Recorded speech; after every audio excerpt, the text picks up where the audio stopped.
On the 9th of March, Iran claimed to have carried out a dedicated strike against the U.S. military installation known as Camp Buehring in Kuwait.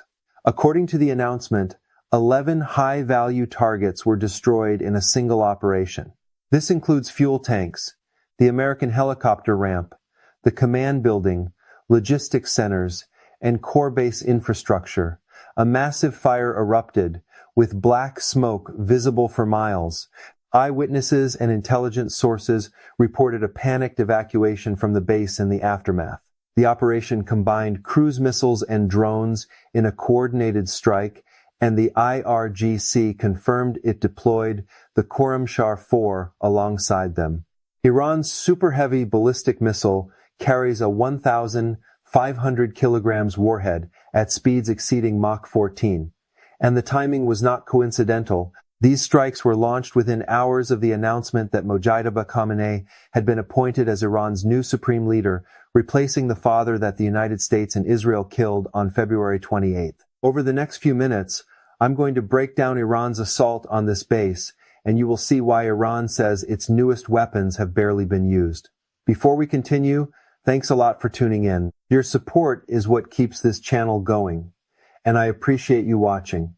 Please make sure to subscribe and like the video so I can keep bringing you these critical updates. Now, here is what we know. Camp Buehring is a U.S. military logistics base in northwestern Kuwait. It has been operating since 2003. It supports helicopter operations, fuel storage, equipment maintenance, and supply lines for American forces across the Gulf. For over 20 years, no country had ever launched a direct military strike against a base like this inside Kuwait. That changed on March 1st when an Iranian drone hit Camp Buehring for the first time. Then the IRGC came back on March 9th with a full combined arms assault. The operation specifically targeted the helicopter assembly and repair centers, the aircraft fuel storage, and the base command structure. The drones went in first. The cruise missiles followed. The ballistic missile units struck the helicopter maintenance facilities, the fuel depots, and the command building with precision, resulting in what the IRGC described as significant destruction. The fire that broke out was still burning when smoke became visible from outside the base perimeter. Reports from eyewitnesses described American personnel rushing to evacuate. This was not a random barrage. It was a sequenced operation: drones to soften defenses, cruise missiles to hit fixed targets, ballistic assets to destroy hardened infrastructure. The IRGC described it as one of its most significant single-base operations of the entire war, and Camp Buehring sits in one of the most isolated stretches of the Kuwaiti desert. This base was never designed to survive what just hit it. So, what exactly is the missile that made this possible? And why should anyone outside the Pentagon care about its specifications? Because the Khorramshahr-4 is not just another weapon in Iran's rotation. It is the single heaviest payload Iran can deliver onto a target. Iran unveiled the Khorramshahr-4, also called K-Bar, in May 2023. Iranian state media has described it as a liquid fuel missile with a range of approximately 1,300 miles and a warhead weighing over 3,000 pounds. This is a medium-range ballistic missile, single-stage, liquid-fueled with an almost 1,300-mile range that covers every American installation from Bahrain to Qatar to the UAE, the entirety of Israel, and portions of southeastern Europe, including NATO infrastructure. But the range is not the defining feature. The warhead is 1,500 kilograms of payload capacity. The IRGC has publicly described it as a 2-ton warhead. That is the heaviest conventional warhead in Iran's entire arsenal. Nothing else, they feel, comes close. Under the surface, this missile runs on a newly designed Arvan liquid rocket engine. It carries a separable, maneuverable re-entry vehicle built specifically to adjust its trajectory during terminal descent. That means it can change course on the way down to evade interceptors like Patriot PAC-3 and THAAD. The guidance system combines inertial navigation with satellite corrections, which tightens accuracy enough to strike specific point targets: a fuel depot, a command building, a runway junction, not just a general area. Iranian officials claim they have also reduced the fueling preparation time compared to earlier liquid fuel designs. That matters enormously. Liquid-fueled missiles sit exposed on the launch pad during fueling. That is their traditional vulnerability window for preemptive strikes. Faster fueling means a narrower window. The entire Khorramshahr family traces its engineering lineage to the North Korean Hwasong-10, also called the Musudan. But the Iranians have rebuilt it from the ground up, reinforced structures, different tank configurations, upgraded guidance electronics.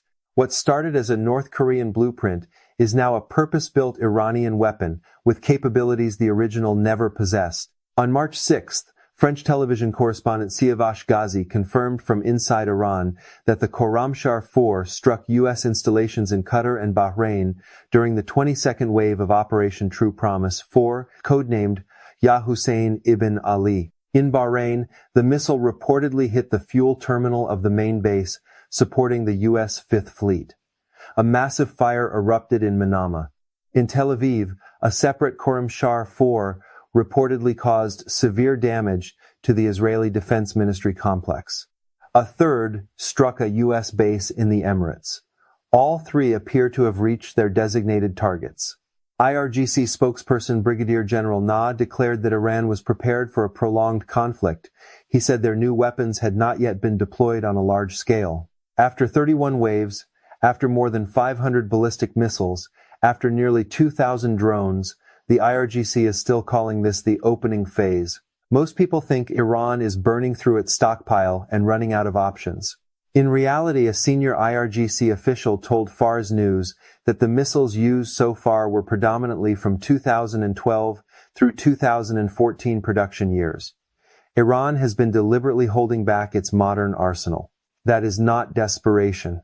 That is rationing for a war they expect to last weeks, not days. Stay with me, because the succession that just happened in Iran is directly connected to every warhead now in the air. On March 8th, just after midnight Tehran time, the Assembly of Experts, Iran's 8-8, member clerical body announced Mojtaba Khamenei as the third supreme leader.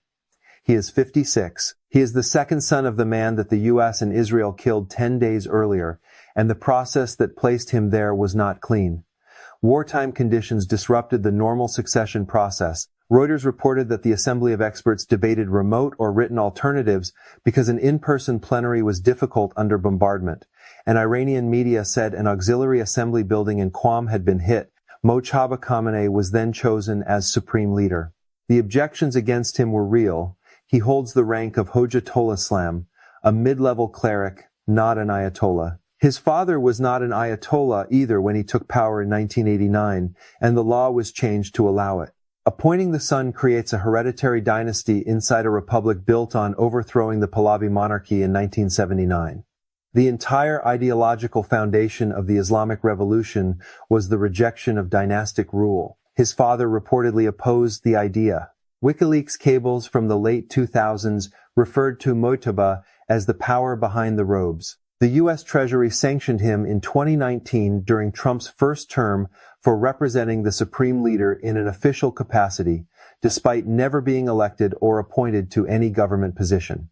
He is believed responsible for engineering Mahmoud Ahmadinejad's rise in 2005 and his disputed re-election in 2009, which triggered mass protests across Iran. During those protests, crowds chanted directly at him, "Wish you death, Mojtaba, so you would never be the next leader." Most Iranians have never heard his voice. He has never given a public lecture, a sermon, or a political address. His wife, Zahra Haddad Adel, the daughter of a former parliament speaker, was killed alongside one of their children in the February 28th strike that killed his father. But this is where the succession becomes a weapon.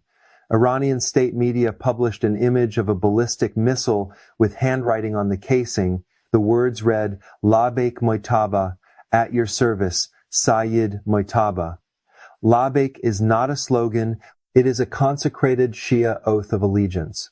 The IRGC turned a warhead into a ritual pledge of loyalty to the new commander-in-chief. The 30th wave launched alongside the succession announcement under the code name Ali Wali Allah, a direct reference to the divine appointment of Ali as Muhammad's successor at Ghadir. The 31st wave was codenamed Labbaik Ya Khamenei. The first offensive operation under Mojtaba's direct command. The missile and the succession were synchronized. That was choreography. Israel responded immediately. Defense Minister Israel Katz had already stated on March 4th that whoever succeeded Ali Khamenei would be treated as a legitimate assassination target. Israel's foreign ministry posted a photo of Mojtaba and his father holding firearms, captioned "Like father, like son." Trump told ABC News that Mojtaba would need approval from the United States or he would not last long. He called him a lightweight. Senator Lindsey Graham said it was only a matter of time before the son met the same fate as the father. Iran responded in layers. Foreign Minister Araghchi stated nobody would be permitted to interfere. Parliament Speaker Ghalibaf posted that the fate of Iran would be decided by the Iranian nation, not by, and this is a direct quote, Epstein's gang. Then China drew its line. Foreign Ministry spokesman Guo Jiakun declared on March 9th that Iran's leadership decision was constitutional and internal. China opposed any interference or targeting of the new leader. Wang Yi told Russian Foreign Minister Lavrov that assassinating a head of state during active negotiations was unacceptable under any framework. Putin pledged unwavering support to Mojtaba Khamenei. This has become a sharp diplomatic divide. China and Russia have criticized the attacks and called for de-escalation, but neither has clearly committed to Iran as an active wartime partner. The United States and Israel have openly threatened Iran's new leadership, while Beijing and Moscow have emphasized sovereignty and restraint. And there is a second front. On March 2nd, Hezbollah resumed attacks on Israel, drawing Lebanon directly into the war after months of relative restraint. Reuters reported that Hezbollah said the attacks were retaliation for the killing of Iran's supreme leader Ali Khamenei. Israel responded with heavy airstrikes across Beirut's southern suburbs, southern Lebanon, and the Bekaa Valley. Israel said one of its strikes killed Hussein Makal, identified by the Israeli military as the head of Hezbollah's intelligence headquarters. Lebanese authorities say the death toll has climbed sharply. Reuters reported that nearly 700,000 people have been displaced in Lebanon since the fighting resumed. Reuters also reported that 2 Israeli soldiers were killed in southern Lebanon as the fighting expanded. Human Rights Watch has separately reported evidence of white phosphorus use over residential areas in the southern town of Yomor. This is no longer a contained border exchange. Lebanon has been pulled deeper into the war, and the cost is rising on both sides. Even as the war spreads into Lebanon, Iran is signaling that it has not yet committed its best weapons at full scale. The IRGC has told its own public that the weapons used so far are mostly from 2012 through 2014 production, 31 waves deep into this war, and Iran is calling it the opening phase. Neither Washington nor Tehran has publicly stated what conditions would end this. No ceasefire framework, no back-channel confirmation, no off-ramp. The only thing both sides have made clear is that they are not done. And every day that question goes unanswered, the next wave gets closer. Thanks a lot for watching. I really appreciate your support.